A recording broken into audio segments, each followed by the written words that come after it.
Welcome to new another video. আজকের ভিডিওতে থাকছে ইংরেজিতে আবেগ অনুভূতি প্রকাশ করার এমন কিছু ইংলিশ সেন্টেন্সেস। আসুন দেখে নেই। আমি আজ খুব খুশি। I am very happy today. সে তার পুরনো বন্ধুকে দেখে খুব খুশি হলো। He was very happy to see his old friend again.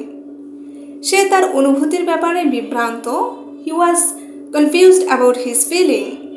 আমি এটার ব্যাপারে বিভ্রান্ত। I am confused about this. Cricket ম্যাচটা নিয়ে আমি খুবই উত্তেজিত। I am very excited about the cricket match. সে তার প্রিয় মানুষটির সাথে দেখা করতে উত্তেজিত। হি ওয়াজ excited to meet her favourite man. দীর্ঘ বক্তৃতায় আমি বিরক্ত হয়েছিলাম। I was bored about the long speech. সে পড়াশোনা নিয়ে ক্লান্ত। He is bored with studies. সে আমাকে দেখে অবাক। He was surprised to see me. সে একটা উচ্চ শব্দ শুনে ভয় পেয়ে গেল। He was scared when he louds noise. আমি অন্ধকারকে ভয় পাই।